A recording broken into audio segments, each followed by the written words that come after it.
Hi, this is Jim Cunningham, and we're going to talk about the Internal Revenue Code Section 721 UPREIT tax deferred exchange strategy. So very, very exciting. We've got a great group of people here, and I will introduce them in just a moment.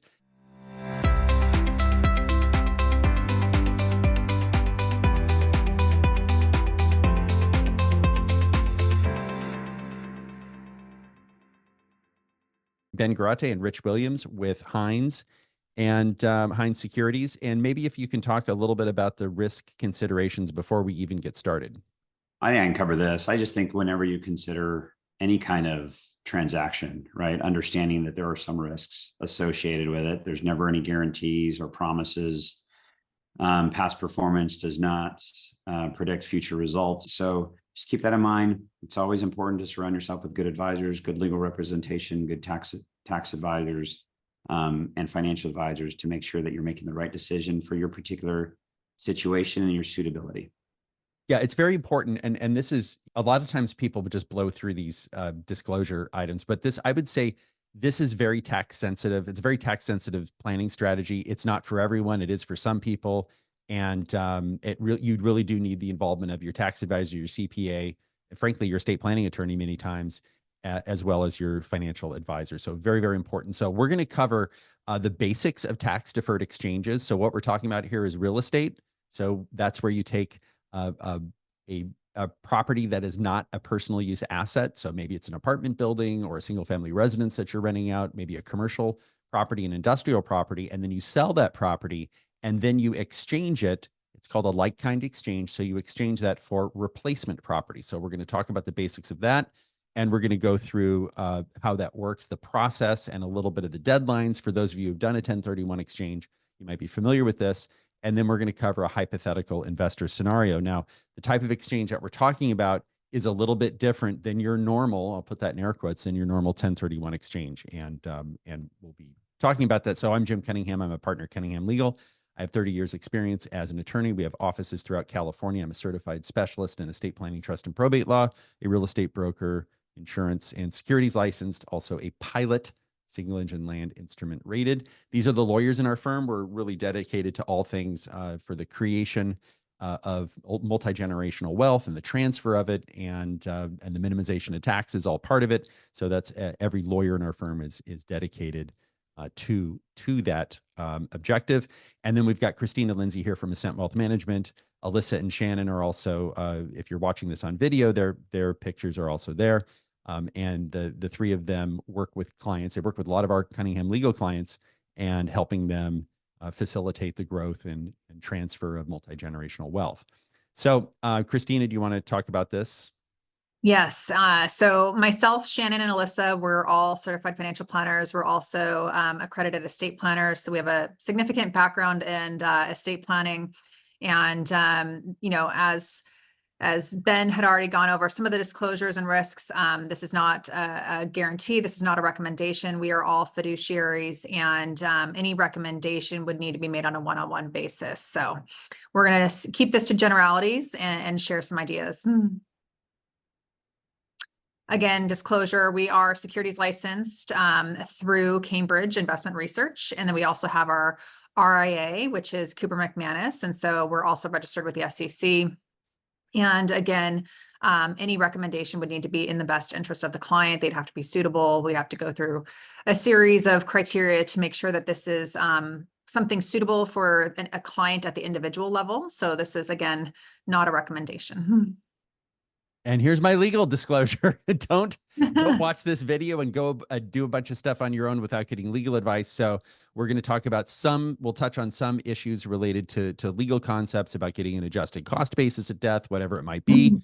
But please do not just see this and go out and do a bunch of stuff. So now that we got 5 minutes of disclosures out of the way, maybe we can turn it over to Ben and Rich, and you can walk us through what it is we're talking about. Yeah, Ben and Rich, I'll let you guys kind of go through. I know, Ben, you're with Hines and cover a lot of the California region as a regional director. And then I know, Rich, you're in charge of capital markets with Hines, so have a lot of expertise in private real estate. But hopefully you can enlighten us on some of this content as just kind of the generics of a 1031 exchange and what a DST is. Yeah, happy to. I can get started here. Thanks a lot, Christina and Jim. So everyone, my name is Rich Williams, and I am based out of the Hines global headquarters, which is located in Houston, Texas. I've been with the firm for 12 years. So happy to be talking to you today to hopefully educate you on both the 1031 and the 721 exchange. 1031 is generally pretty well known in the marketplace. 721 exchange less so. So we're here to educate you on what that looks like, what it means for investors, who it may be a good fit for, the rules around it, timeline, process, and happy to take any questions from you as well. So I'll start by this is a very basic slide in terms of IRC section 1031.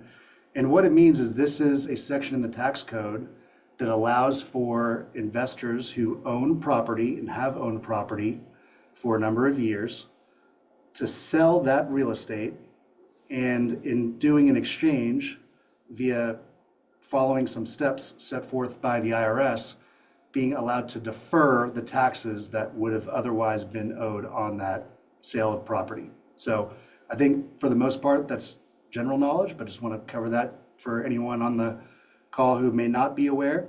So that is called a 1031 exchange via IRC section 1031 that allows for the deferral of taxes on the sale of real estate and property. What a Delaware statutory trust is, referred to as a DST, is an entity that allows for individuals to execute one of these 1031s into a DST, to whereas instead of going from single property to single property, you will be investing and exchanging your proceeds on your property sale alongside other investors in a much larger trophy type property that could be tens or hundreds of millions of dollars. So this gives individual investors access to be a partial owner of a property that they would otherwise not generally have access to, which could include any property type for the most part.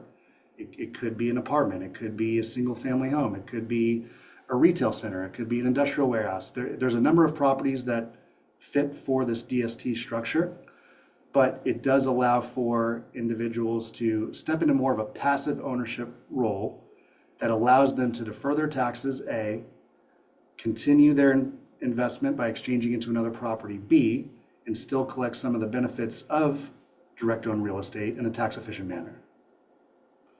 And Jim, one of the things that we see a lot of with our clients here in California in particular is those that as they maybe age or have, a lot of California real estate, that maybe they're, real estate rich and cash poor, or they just don't want to do the property management anymore. They don't want to do the capital improvements. It's capital intensive. So sometimes that's where we look at doing a 1031 exchange, selling a directly owned real estate piece of property in California, and then or elsewhere, and then exchanging that into a professionally managed portfolio. And that would be the DST structure. It's important. Using acronyms can be a little dangerous because there's another acronym out there that's a DST, which is a deferred sales trust. A monetized deferred sales trust is what is known as a listed transaction under the Internal Revenue Code, meaning if you engage in a deferred sales trust, not a Delaware statutory trust, but a deferred sales trust, you have to disclose that on your Form 1040, your income tax return. So if you're out there doing research or looking at this or thinking about it or talking to people, there are two kinds of DSTs, and we're not talking about the bad one. We're talking about the Delaware statutory trust. But I'll tell you, this is my parents, right? My parents are actually selling a property right now. They've had it for a while. It's just kind of been a maintenance kind of disaster, and they're in a rural area in California, the property is, and their fire insurance has gone up 10x, and they just say, you know what, it's not working for us anymore. So they're going to sell that property. They're tired of plugged up toilets and leaky faucets. They're going to sell that property and do an exchange into another property, probably something like this. And because they're 80, right? They don't want to keep putting money in. And frankly, when you hit 80, you might want to start selling off bits of the property, and we'll cover this, but you can't, the problem with an apartment building, you can't just sell a door and get some money, right? You can't sell a window or sell one of the units. It doesn't work that way. So we're going to cover some of these benefits. And as you mentioned, a lot of the the fire costs and the ROI, there's people, it's eating into people's margins with the cost of insurance or the cost of property taxes or those kinds of things. And I think what we're all seeing a lot of headlines too right now is the risk of being a landlord, and whether it be squatters' rights or, so much more power in certain jurisdictions is passed on to the tenant, not the landlord. And so this is really creating a whole different marketplace of people seeking to limit their liability and potentially go more passive into a professionally managed portfolio. So we'll talk a little bit more. I'm going to turn this back over to Hines and talk a little bit more about the DST structure. Yeah, happy to. And that's a great example, Jim, and thanks for the color, Christina, as well. I think that just talking about who the DST structure may be a better fit for and where we see investors that find it appealing are mainly the investors that no longer want to continue the responsibility of the day-to-day, week-to-week, month-to-month, and year-to-year upkeep and management of being a landlord. So a lot of the properties that go into this type of model, it could be farmland, it could be owning and operating a retail strip center, it could be a beach house that's been used for Airbnb purposes. So it has to be an investment property, but generally these are going to be investors that the property that is referred to as the relinquished property, this property being sold, is one that was required of for some pretty severe upkeep and management, dealing with the tenants, dealing with the upkeep, dealing with the management, dealing with the fixtures. So the DST model takes you away from all that. And the DST owner will be the ones responsible for all that management. So this gives investors the ability to still get the benefits of direct owned real estate, but you step into the role of a passive owner instead of an active owner.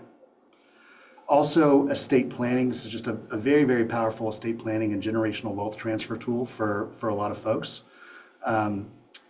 We'll get into that a little bit more in terms of what it looks like, especially when you get into the 721 portion in that part of the process. But in general, there's a step up in cost basis, depending on the entity and the owner of the property. That's where we'll have to defer to your tax advisor on if that would apply, if there is anyone who owns real estate and is considering. But the step up is just a huge advantage for folks to where it gives the ability to transfer the value of the property to the heirs. And then if the shares are held until passing, then the heirs would get a full step up in cost basis, meaning they would not inherit a tax obligation. Yeah, Rich, and one of the great things about living in a community property state and being married, well, when your spouse dies, I guess it's not great. I guess for some people it might be great, who knows?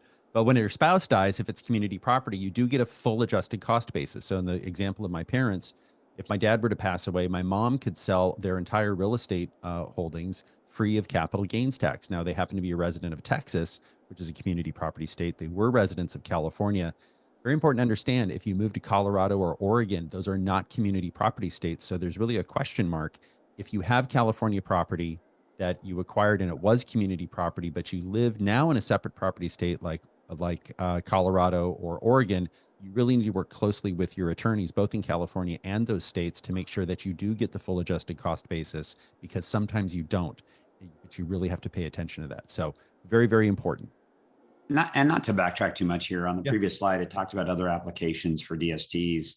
And I think that second one is one that is kind of interesting, where an investor may want to go from active property to active property, right? A real property that they manage themselves. But there are some rules to make sure the 1031 exchange, happens correctly. And one of those are some significant timelines, or some pretty strict timelines, which is 45 days and then 180 days to close. And so if you're in your 45th day and you've identified a property that you like and you get 6 months into it and you still haven't closed on that property, it's always good to have a backup plan. Right. Utilizing a DST could be great as just a fail safe. So if you can't close on the identified property that you intended on, maybe it went off the market, maybe you couldn't agree on a price, you have a backup plan to still maintain that tax deferral. So just understanding that DSTs close a lot quicker and they're a lot more, flexible for the user's needs for those kinds of transactions that do have time deadlines. Ben, you raise a good point. And I was speaking with a realtor about this exact issue today. If you're going to do a 1031 exchange, it's best if you already have, you can do a reverse 1031, which we cover in other webinars, but it's really best to have really already identified the property and kind of have that plan figured out. And that's really what this allows people to do. So you're not at risk for those really significant and stringent time periods. And it doesn't have to be all or nothing. It could be that maybe you're selling 3 or 4 rental properties and then going to do 1 direct owned, and maybe the rest goes into DSTs. So, you know, it's really important to understand too that it could be a multifaceted approach. So let's get into the 721, because I think that's the new component. And one of the things I did want to make sure that we discuss too, because the question came up this morning, and I know it seems second nature to us on this call. But Jim, the question came from a client this morning was, can we defer the gain in perpetuity, or eventually are we going to have to pay the gain? And currently the tax code is you can defer in perpetuity until there's an adjusted cost basis, an adjusted step up or a death currently. Yeah, well, someone's got to die to get that deal. Correct. So but it you can really doesn't benefit the person dying. No, but it is something that if you kind of go, hey, I'm okay just getting the income stream, I want to defer the tax. We want to continue to defer, and then our kids get the adjusted basis. So long as we don't need liquidity to that asset, you can continue to defer. But I think that what we're going to get into here, provides another unique advantage for those that do want some liquidity or maybe want to pay some gain. So let's get into that, because I think that that's a unique component. Sure. So the 721 exchange, again, it's section 721 of the Internal Revenue Code. And what it means is it's another step that is a tax deferred step that allows investors to exchange their ownership in a property for shares, which are structured as operating partnership units of a real estate portfolio. And so this allows for a few different benefits and advantages. But what it does is it takes the investor from concentrated investment generally with ownership in either a single property, or maybe it could be a couple properties, depending on the investor situation. You're following, again, a very strict set of rules, regulations, and timelines that are all set forth by the IRS and the tax code.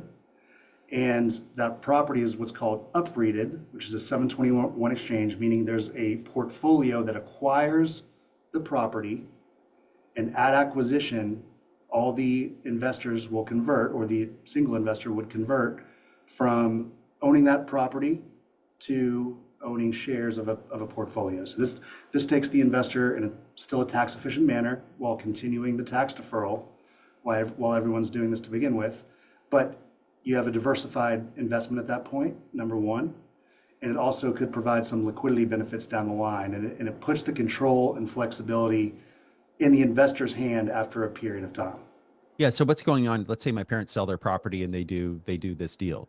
They would identify the umbrella partnership, right? The upreit. So they would sell their property. They would go through an accommodator, and we cover this on other videos on our YouTube page. But it's very important that you follow all the rules. And if you miss one little element, it kind of blows the whole deal. So it's really, really important. So you sell your property, you go through the accommodator, and then that money goes into this umbrella partnership real estate investment trust and sits there for a while. And we'll talk about that in a few slides, but it has to sit there for 2 years for a couple of different reasons. And then it moves to a bigger pool of investments. So this is kind of, walk us through this process. Little spoiler alert there. Yeah, and I just wanted to step in here, just understanding section 721 and utilizing, it's a conversion, right? You're converting from real property to a partnership unit, right? So it's a conversion of real estate to partnerships. And with that, you get a couple of different changes. But one of them is that you can participate in these larger portfolios that were just mentioned by Rich. But understanding that there is going to need to be a second step in that transaction. Rich, I'll let you take over. I just wanted to make sure that people understood that, because that is the real, I guess, nuance of all of it, is like you're actually converting real estate to partnerships. And then we can kind of explain why it takes 2 steps to make that happen. Rich, I'll hand it back over to you. Yeah, I'll briefly say that there could be either what's called a direct 721 or an indirect, which is the 2-step. The direct is very, very uncommon, and the reason for it is in order to go directly into a 721 exchange, if you're selling, again, some investment property, you would need, number one, a portfolio to acquire your property, which generally is unlikely, and the portfolio would also have to offer one of these 721 exchange DSTs, and there's really only a few out there that do offer it. So generally, for investors to get the benefits of the 721, then it's what we call the indirect, and that's the two-step transaction, with step one being the 1031 exchange, and then step two, after a period of time, generally at least 2 years, the 721 follows. So it's a two-step process in order to get the benefits of the diversification and the potential for liquidity. And the reason it's the legal reason it's a 2-year hold period is this middle property. If you're looking at the slide here, the first pool that if you sell your property and go into this first pool of funds, that's what's called a related party transaction. So when it goes to that first step into the second, which is the bigger REIT, this process the code does require 2 years. So this isn't just like made up. This is in the law. It has to be for this 2-year period of time. That's the way the law is written. And so obviously one of the things we can't get into is product specifics, not talking about any specific property DST that exists or any specific REIT portfolio at this moment, because we'd have to, again, be doing that on an individualized basis. But Ben and Rich, what is typically the time frame? You know, there's the minimum legal requirements for the IRS code, but what are you generally seeing in the industry or with your company going from the DST, you know, how long that might be in existence before that then gets brought into the portfolio of the REIT? Yeah, that varies, like you said, by sponsor, by solution that's available.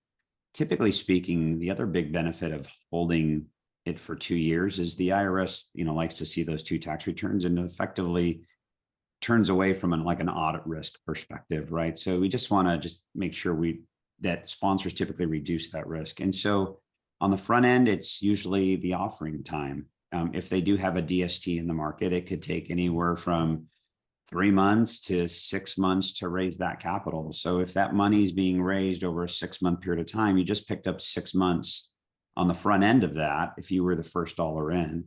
And then, you know, if the sponsor of that DST says there's a minimum of 2 years, and that's at least 2 years.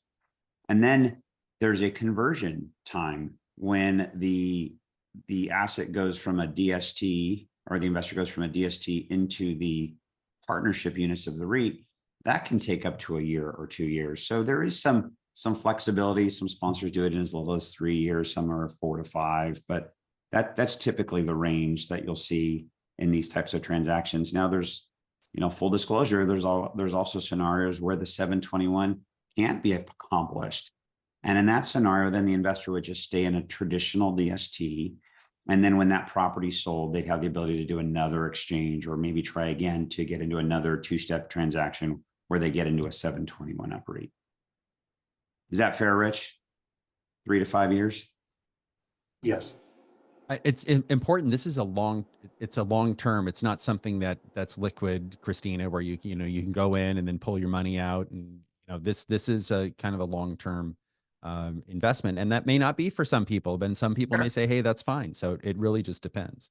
Yep, exactly. So, you know, once it is in that UPREIT, you know, and you're now not owning, you know, direct real estate of the DST, and you're now in that UPREIT, there's some unique opportunities with liquidity. So let's talk about that and what you can do with maybe taking a little bit of gain off the table, and maybe taking a little bit of capital gain exposure, or even taking basis out. So can you kind of hit on that a little bit? Sure. I actually want to touch on the basis part. So one of the reasons I really hammer on the fact that a 721 is a conversion of real property into partnerships is that real estate operates on something called LIFO, last in, first out. Your last gain is going to be the first that's taxed as you redeem it or liquidate or sell that asset. Whereas the accounting methodology for partnerships is FIFO, first in, first out. So this conversion shifts you from an accounting methodology so that when you're making a redemption, the IRS code basically states, to the extent that your withdrawal or redemption is below your basis, it's not taxable.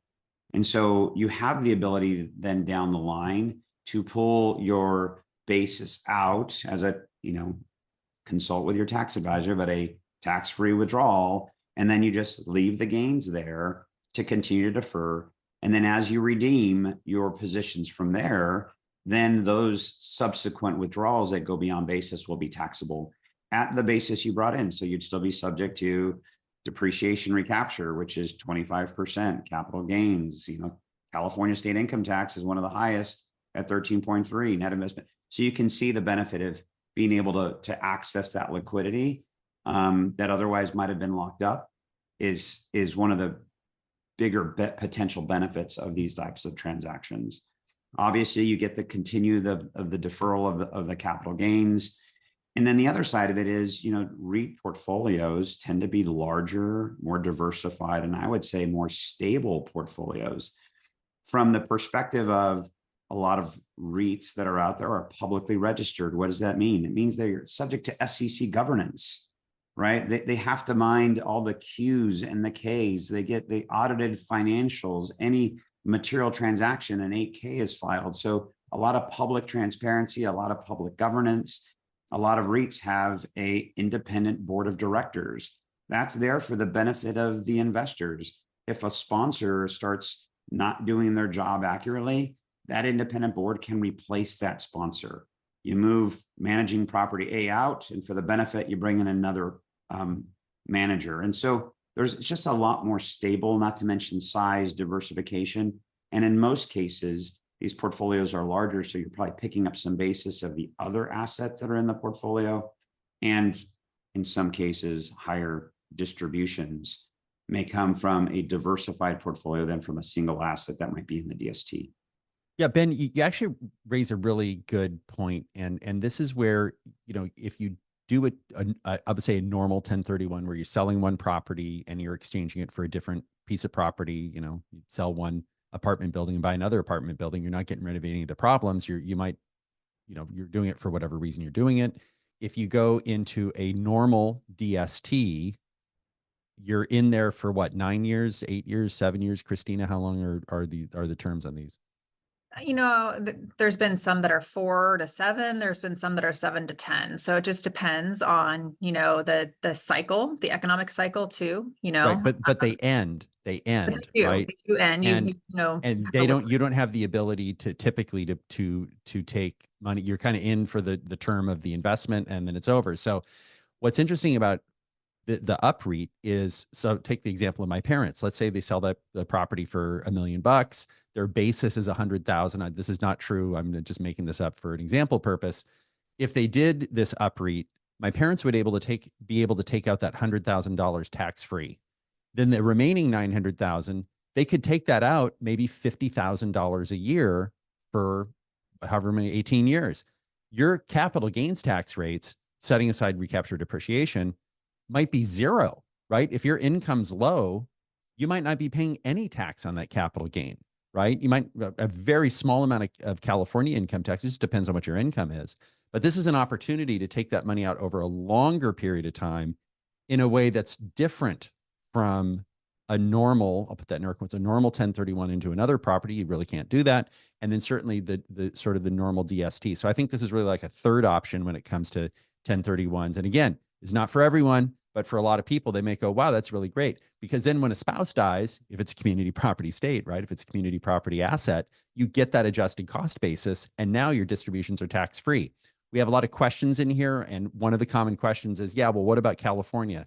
Are you going to have to file your California, are you going to have to pay that income tax on the gain? The short answer is yes, unless it's included in somebody's estate and you get an adjusted cost basis, then it wipes everything away. So this is a very powerful strategy, very nuanced strategy. And this is not something you just go anywhere and get. You really should be talking to Christina about this. She's the point person. It's not Ben. It's not Rich. I don't think you want anyone reaching out to you directly. Obviously, you're going to be going through Christina or the rest of the team.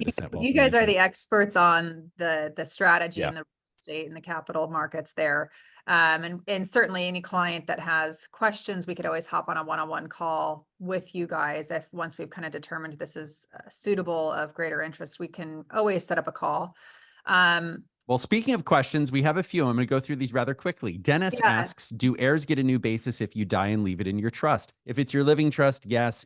If it's includable in a gross estate, yes. If it's in a B trust, a bypass trust, a credit shelter trust, no. That's very important to understand. If you've made a gift to like a dynasty trust that we've covered in other webinars, you're not getting an adjusted cost basis, but there's a workaround on that, but we can talk about that one-on-one. Alex asks that 721 exchanges are covered by California FTB 3840 clawback provisions applied to 1031 exchanges. Yes. I mean, by doing this, you're not going to get out of paying your California tax. Well, Dennis asks, what is the rate of return per year? So I think it'd be important to have Ben and Rich talk about just like what you guys are seeing in the marketplace right now for different maybe asset types. Because DSTs, I think that the income in the industry dropped pretty substantially when there was, the underwriting for extra precautions with COVID and vacancies and those kinds of things coming out of the COVID era.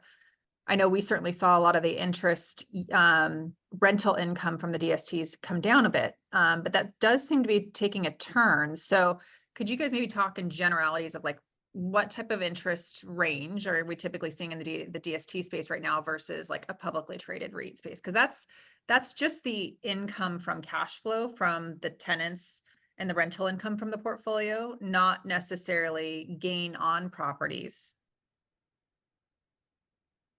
Good question. Oh, go ahead, Rich. I saw you and yeah, I can start with this and feel free to chime in, Ben. So number one, I mean, I think everyone understands it's going to vary, right? It's going to vary by property type, by market, by the tenants. And if you take a look across the industry and look at the DSTs and the 1031 properties that are available for exchange today, you do see industrial properties, you see multifamily properties, you see retail properties, you see office properties. So I think that the range is going to be specific to each individual property. You see yields as low as in the 3s, and you could see them as high as up in the upwards of 6 and 7s. Generally, it's going to be somewhere in the middle of that. It's going to depend on quality and risk and investment profile as well. And that's not inclusive also of the tax deferral that goes into it. So generally, people that are coming into this via a 1031 exchange, keeping in mind that you already have in some cases, substantial savings on the investment value coming into it.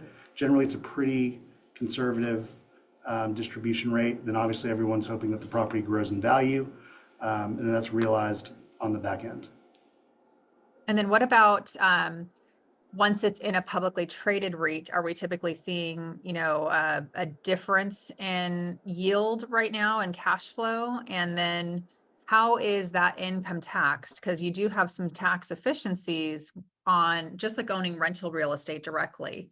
You've got your Schedule E, you've got depreciation, property tax deductions, mortgage interest deductions to the extent that there's debt in the portfolio. So can you speak to the tax efficiencies that exist in the DST and the REIT structure? How's that income taxed? Yeah, I'll start by taking your second question first, and then Ben can touch on more of the REIT space.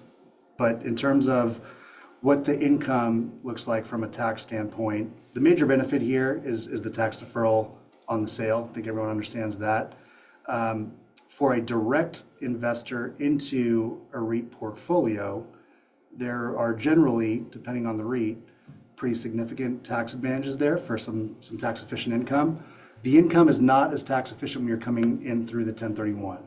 There could be some tax advantages depending on the cost basis, but the answer will likely vary from investor to investor because it is dependent on the basis. All right. Dennis asks, is California different than federal for taxes?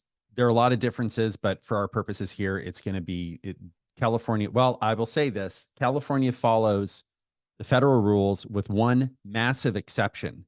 There's something called a drop and swap in California. So if you have property in an LLC or a partnership and remove it from the LLC or partnership and then effectuate a 1031, California says you can't do that. So that's called a drop and swap. We cover that in other videos on our YouTube page. But very important, if you hold property in an LLC, maybe with partners, the LLC has to do the tax deferred exchange for California tax purposes. Anita asks, can you do a 1031 from one state to another, or does it depend on each state's regulation? Yes, you can. That's federal law. You can go from one state to another. Dennis asks, can the heirs sell the shares immediately, or are there restrictions on sale at transfer upon death? So what Dennis is asking is, if he does one of these things, does the UPREIT, so you go into the DST that then goes into the UPREIT, maybe walk us through what's the liquidity like, what are some options if you put those shares, if you take that property, sell the property, do the 1031 into the DST that is there for a few years, that ends up being absorbed by the UPREIT, what's the liquidity like in both those scenarios? And I'll jump in on this one. The DST, typically there's no liquidity, right? You get the cash flow, you get the rents. Those are paid out to the investors on a regular distribution frequency of monthly or quarterly, and that happens. And so they're always going to get access to the cash flow, but typically not to the principal or the value. And so there's no liquidity for any redemptions. And with most DSTs, you got to wait till that sponsor will then sell that asset, and then you have a window to take some liquidity out and do another 1031 DST if you want to. In the event of an UPREIT, though, it goes into a larger REIT portfolio. And a lot of the publicly registered non-traded REITs that are larger in size have redemption provisions in them. And so those redemption provisions allow for liquidity for investors. Now, most of them operate on this 20% amount, meaning no more than 20% of any one REIT can be redeemed in any given year. And so we want to make sure there's redemptions all year round. So then those sponsors will actually carve it up into quarters, meaning no more than 5% in any one quarter can be redeemed of the REIT. It doesn't mean 5% of your investment, but you and everyone else redeeming, if their value is less than 5% in the quarter, typically they get 100% of what's requested. And then some sponsors do it even monthly. They say no more than 2% in any 1 month, meaning if you had a lot of redemptions in 1 month, you'd hit the 2% max. And then you get to the second month, if you hit 2%, the third month, 1%, and now you're under 5% per quarter. So those plans are in place, and there's a lot of sponsors that they never have to reach those maximums, and they're open the entire time. If you're in one of those and you've satisfied the holding time, obviously, well, let's talk about this. Sorry, I kind of glazed over this. When you typically roll into a REIT after that 721 exchange, there is another period of illiquidity, and usually it's 12 months, right, of a lot of the programs that are out there. So you got an additional 1 year. But then after that 12 month is satisfied, once you're in the REIT, then you can tap into the redemption programs that are available. I think more importantly, as a comparison to a DST, let's say you pass away during your lifetime, you're in a DST, your heirs will receive those shares of the DST, again, illiquid until that DST sells, then the heirs can get access to the proceeds of the DST. In the 721 UPREIT, it's different, right? If you've been there during your lifetime through the DST phase, then through the UPREIT phase, you've been there for a year, 2 years, and now the shares are liquid for you. When your heirs receive them, they are also liquid for the heirs at that point. So, it's a conversion and then a redemption. It happens all at once. The conversion point, and again, we're getting a little nuanced here, but what that means is you're going to go from operating partnership units, you convert to traditional shares of that REIT, and then you access the redemption pool. It's all on one form. It happens simultaneously, but there is a little bit of a step to that process. And again, a lot of these REITs are liquid monthly. So you fill out the paperwork sometime by the 15th of the month, there's a good likelihood that the heir would get the liquidity by the first business day of the next month. Yeah, Ben, as you're going through this is these different strategies of, the pure DST versus the UPREIT, very nuanced. You got to read the details. And this is why somebody like Christina is very valuable, because you're going to have insight under the client's needs. And does this make sense for the client? Okay. The people out there are different. We've covered this again in other webinars, but this is very, very nuanced. So Anonymous asks, great that a DST interest is easy to purchase as a 1031 replacement property and heirs can get a step up in basis, but will my heirs be able to sell the DST interest easily, or generally will they have to wait for a 1031 exchanger looking for a replacement property? Yeah, I think we answered that. So it's, a pure DST has a term on it Maybe it's 4 years, maybe it's 7 years, maybe it's 9 years. And then there's liquidity at the end. There are off sort of aftermarket REIT sales, but it's a steep discount and you're better off just waiting around to get your money.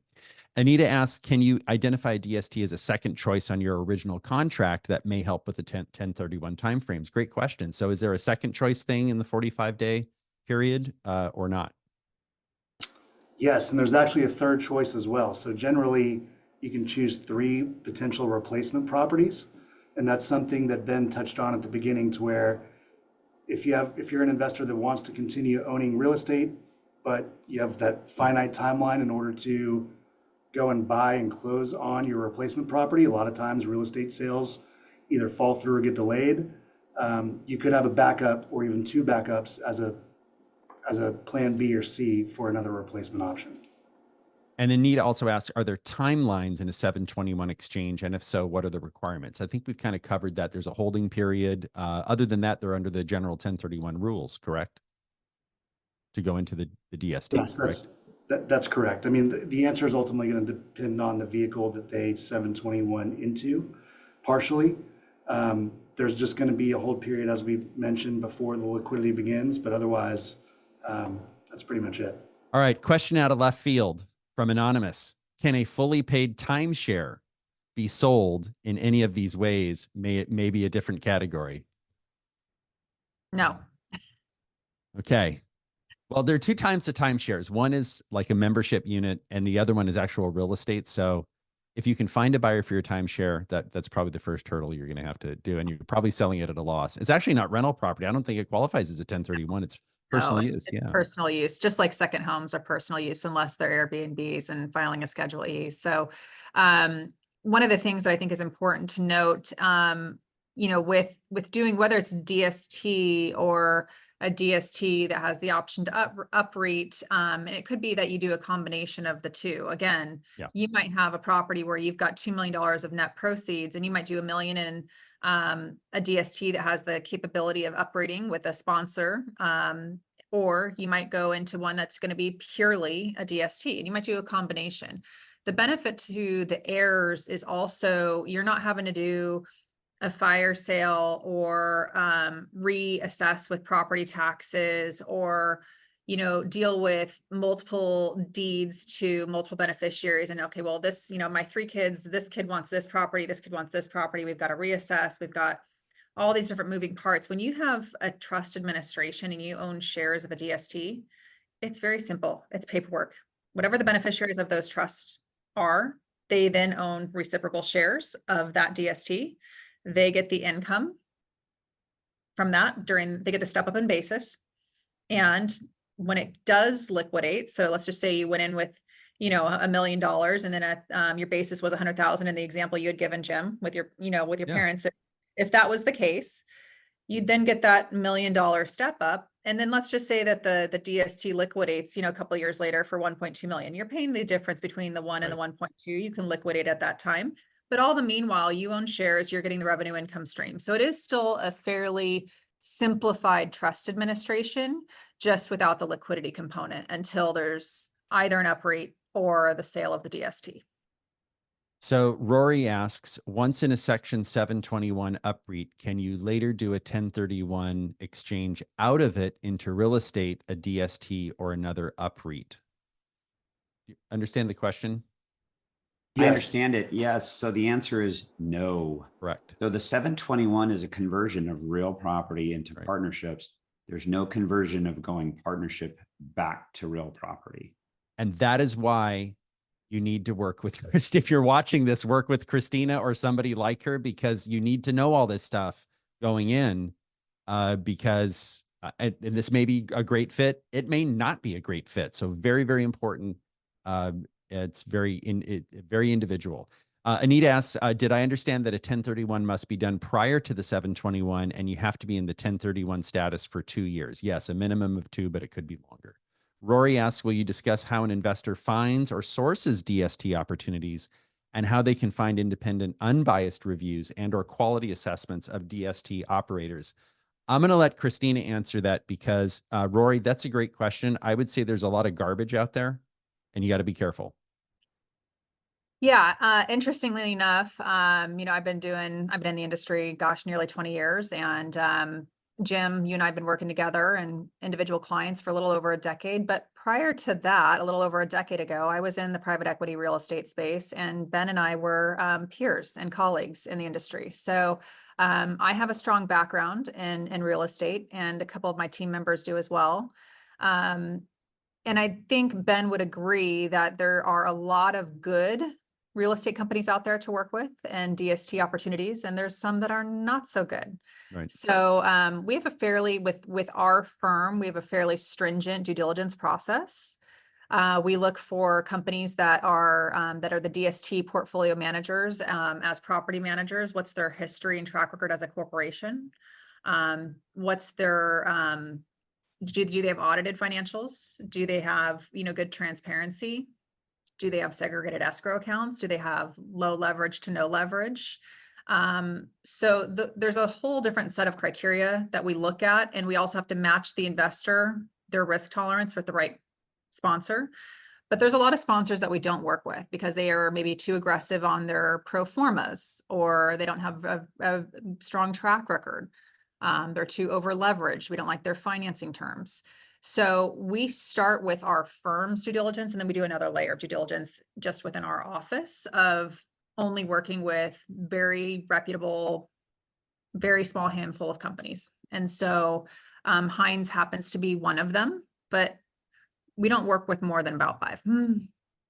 Anonymous asked, during the 3 to 5 year waiting period before you get into the UPREIT, do you have an income stream?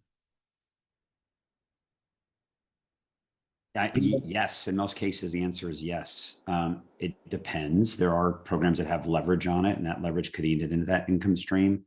So it just depends. But the answer is in most cases, yes. Whatever the rents are, they're being paid out on that property. Anonymous asks, what if I die in the middle of the 3 to 5 year period? Can my trustee take over? Yes, and that just becomes an asset of your trust. Anonymous asks, I'm not sure what you mean by adjusted cost basis. Are you saying if one spouse dies, you can sell all of your real estate investments and not pay any tax? If all the stars are aligned, if it is community property, number one, if it is includable in the deceased spouse's gross estate. I know I'm throwing a lot of technical stuff out there, but the short answer is yes.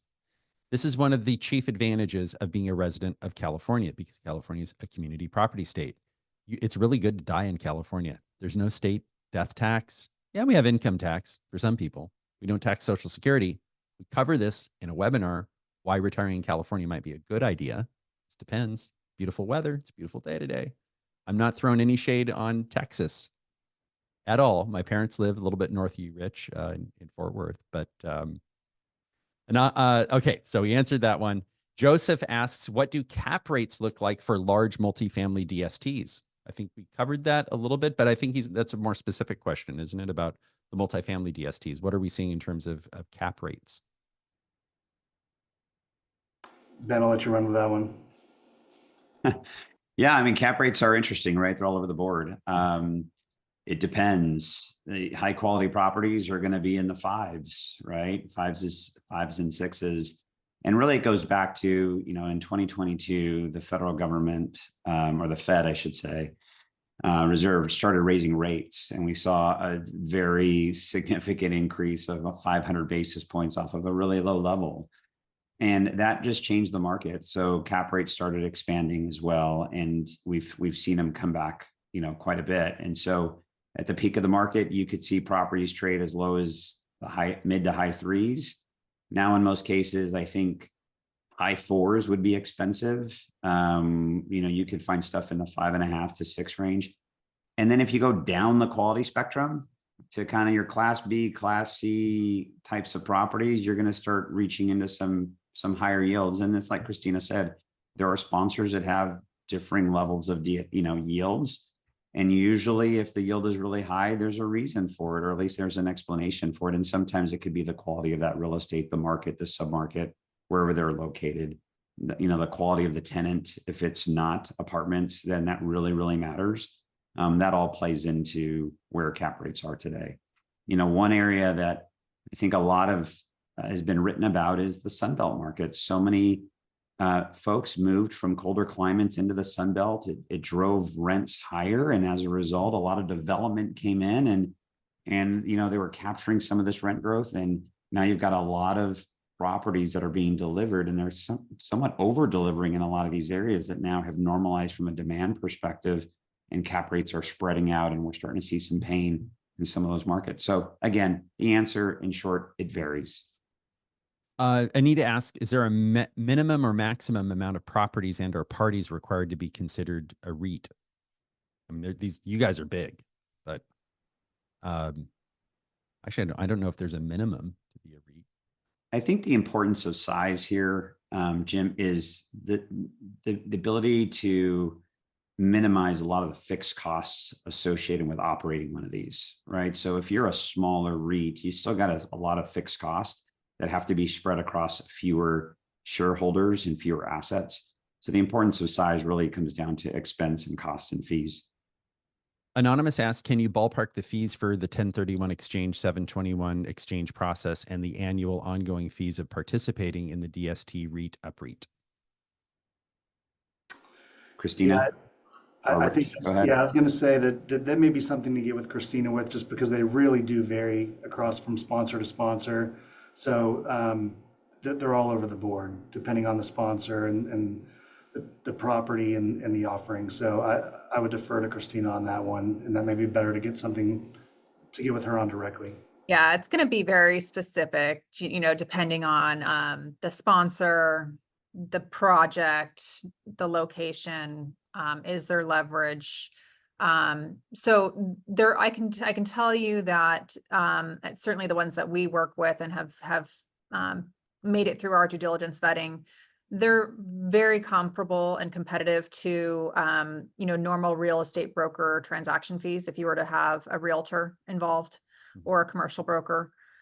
So they're very consistent. I would say that the feature of a DST that can be favorable is that you're not coming out of pocket to pay those as part of your transaction. So if you have sold your property and you've got $1 million of net proceeds from that sale, that $1 million is what's getting invested, and all of the cash flow projections, if that's a 4.5%, I'm just using an example, if that's a 4.5% cash flow projection, that's going to be on your net equity going in. So if the DST is paying out a 4.5%, for example, and you're getting, that $45,000 a year paid monthly, the gross rent that might be received in the DST might be 6%. And then they got the 1% annual property management fees, for example, and they've got reserves for property taxes and insurance costs. So the benefit of being a passive investor in this is that you've got a company that's the sponsor, that all they do is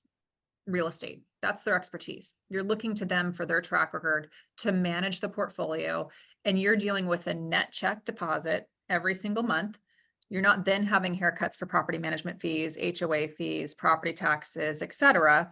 And from the sponsor, they're also providing a tax statement at the end of the year that shows your proportionate share of those deductions. So it's very passive, and that can be beneficial to some people that are tired of being hands-on and having to pay all those extra fees out of pocket. There's also typically not the risk of capital calls. You now got to put more money in the till to do a new roof or new appliances. If that's Right. the gross rent of, 6% is being received at the multifamily, they might be taking some of those reserves and putting those aside to do tenant improvements. They're doing that all at the partnership level or the trust level, and you're able to simply be passive. Anonymous asks, if you have a primary residence of parents who both die, rent the property 2 years and then convert to DST for income, then UPREIT ? Yeah, except if both your parents die, you might have a full adjusted cost basis on the property, so you wouldn't necessarily have to do it. But if for some reason you didn't have a full adjusted cost basis, maybe it was in a B trust or partially in a bypass trust, yeah, you would do that probably with the bypass trust interest. Like if the bypass trust owned half of it, which is kind of a bad idea, by the way. And we don't see that a lot since 1997 for a lot of reasons. But you could do that. Whether you should, this is why you need to work with the team. It's why you work with your estate attorney and your financial advisor and CPA, because you may not need to do that. Anonymous asks, will a recording of this webinar be available for others who could not attend? Yes, once Yes. it goes through compliance Got to go approval. through compliance. So you that are here live are catching all of it. It will go through our compliance channels just to make sure, because we are held to the regulatory standards and making Right. sure that we didn't get into anything that's being deemed as given specific advice. So that's why we're keeping everything pretty generic. And then Is there a minimum buy-in into the REIT? Like, what if my real estate is worth $150,000? most DST structures are about $100,000 minimum, I would say, generally speaking. So this is definitely something that you have to be an accredited investor. You have to meet certain suitability requirements, and generally the minimum is about 100,000. So yeah, that was one of the questions. Should we need to be accredited investors to participate in 721 exchange for UPREIT? I mean, yes. And briefly, what's accredited investor? Currently, it's $1 million net worth, not including your primary residence, or meeting annual income requirements, joint household of 300,000 or more. Okay. Anonymous asks, do DSTs diversify the portfolios either by product type or geography, or does construction tend to occur? For example, suppose a DST invested strictly in San Francisco office or hotel products several years ago. The investment would likely be worth very little relative to the initial capital investment. I think that's a great question. I want to throw that over to Rich and to Ben, because while I know that your company does have a presence in California, and you guys do own some quality property in California. I think CunninghamLegal is a tenant in one of those properties in Sacramento. Yep. That being said, when was the last time you guys did many acquisitions in California? I mean, not many people are. I mean, we're active across 30 countries, 385 cities. And so within the different portfolios, there may be a holding within California. I know recently, one of our portfolios closed on an asset in San Jose. So there could be opportunities for that. I think the question was involving construction. And typically there are some rules with DSTs that you can't really add more capital for improvements, which make it difficult. So there's typically, I would say, I can't think of a use case where there is construction, but there could be. But typically, no, there's not outlay. Usually an asset that goes into a DST is going to be stabilized and most likely have a master tenant lease in place, meaning that the rents will be guaranteed by an entity, and in some cases, not the entity using the property.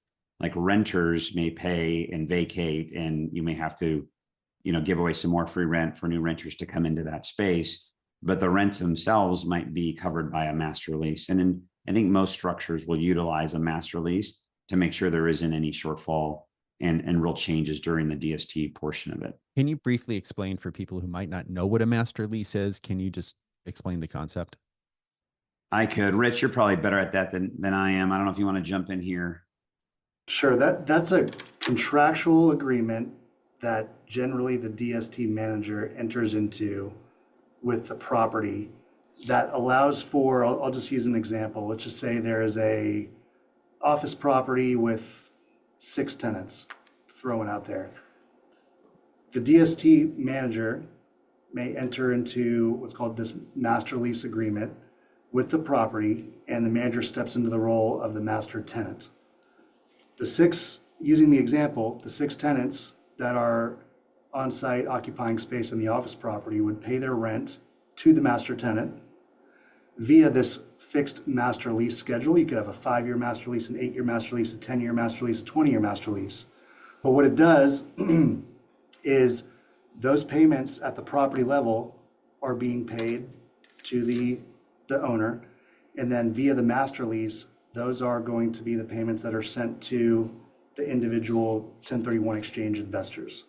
So it does provide some protection to the income, because that is a contractually obligated master lease schedule. So there could be a master lease schedule that says in year 1 through year 5 of the master lease, the distribution rate to the 1031 exchange investors is, pick a number, 4.5%, 5%.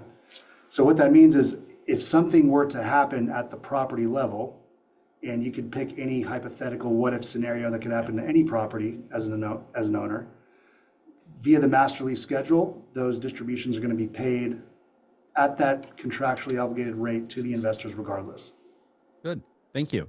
Joy I had a asked, quick question. Oh, well, Joy before, asked, do you report on Schedule E with the DST? And that concludes our questions right now. So Schedule E. yep, most people schedule E unless you have a particular entity that is filing a return, like a 1041 or an LLC return taxed as a partnership or something along those lines. Most of the time it can fall through if it's a revocable living trust to a Schedule E. But I did have a question for Rich and for Ben. What, over the last 5 years, for the DST properties specifically, what has been the kind of geographical marketplace and asset type that you guys have been primarily focused on? Hines specifically? Yeah, just you guys as a corporation, what's been your For the geographic DST focus space? and Yeah. last 3 years? Yeah, I would say in 21 and in 22, we saw really low interest rates. And so industrial and apartments would have normally been attractive to us, but we just felt the prices were a little too high in those sectors. So we pivoted into office. And so it was a trophy asset office, and the yields were a lot higher for obvious reasons. But keep in mind, it was post-pandemic office acquisition. Since then, with values kind of coming back in on apartments, we've really focused on the multifamily space and apartments. I think those would be the sectors right now that continue to be the most attractive. I think they're going to continue to be attractive. Like I mentioned earlier in the call, areas of the Sun Belt market are delivering brand new buildings and are, the rents are dropping. So to be able to buy something now in those markets, you could pick up an asset at 15% below construction prices in some cases. And the attraction is that there's not a whole lot of new pipeline coming out after that. Remember in 2022, when rates went up, the banks stopped lending. So any projects that were put in the pipeline prior to the middle of 22 are delivering this year. So fundamentally, the supply demand aspect of it, renters and unit, rent cost will be fixed and supply will be fixed. And so demand typically will grow. So rents will grow. So, I think Sunbelt opportunities are there. And so we'll continue to focus on apartments, multifamily in those areas that have good fundamentals, but have oversupply. And we know that that scenario will get better in the future. And the Sun Belt's primarily going to be like your Arizona, Texas, Georgia, Florida, like that Southern Smile kind of geographic area, right? That's right. That's right. Absolutely. Whether it was for taxes, for, lower tax environments, sunnier weather, you could work remotely. So you just, lower cost of living, all that kind of drove that activity. Or I'm sorry, migration to the Sun Belt areas. Well, I think we pretty well covered it. Jim, did we have any more questions? I know this is kind of getting into some of the slides that we had that just talked about, your deadlines involved in a 1031 exchange. And so, but I think that the 721 UPREIT being very unique, newer to most investors, not something that they typically have heard of. But this could be very timely from an estate planning tool, not only for people that are looking for liquidity, maybe in the next few years, having an opportunity to pull out basis, do some basis management. But I also think that there's some unique conversations and gifting strategies with this as well, when people are up against the 2026 deadline for the sunset of the estate tax limitations coming down. There's also a conversation to be had about gifting with these types of assets and shares. So I think that, again, that comes down to an individualized case by case basis, but these are some of the tools that when you have a proper team, we're looking to implement. And we have the contact information for Christina here. We'll put it in the notes, once this is on YouTube, but she can be reached at, I don't even know, it's funny.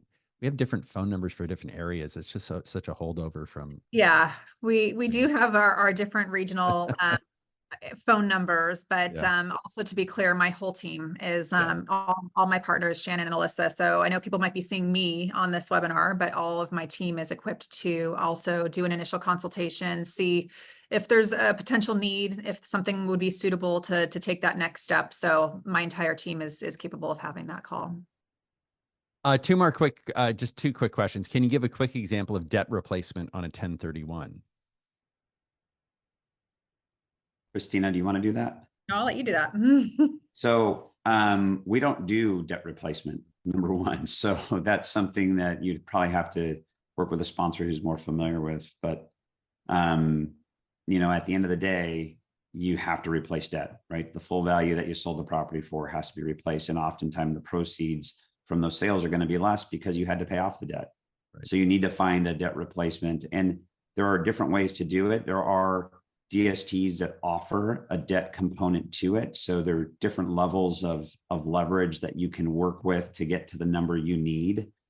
So you're usually, if you want to nail that number exactly on the debt that you need, you might have to use, you know, 2 or 3 different offerings to accomplish that. It's going to take, again, some customized solutions that Christina could work through with you on that to get to. But at the end of the day, if you want to maximize the full tax deferral, you're going to need to replace that debt too.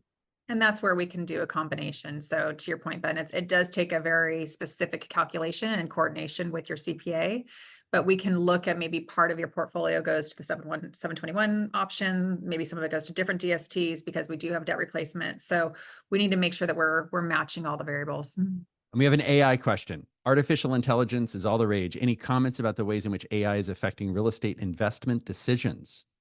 Interesting. Data centers are more popular than ever because you got to compute all of that data somewhere, right? And you got to hold it all. So data centers are one area that we can look into.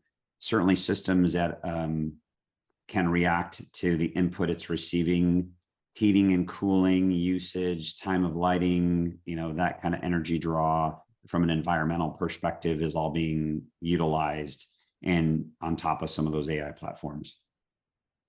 Well, gentlemen and Christina, Ben, Rich, and Christina, thank you for joining us today. And this will be out on YouTube if you haven't seen it already. If you're watching this, oh, thanks, Sylvia. She says, great webinar. Thank you. If you're watching this on YouTube, just keep watching because magically another video is going to roll right after this one.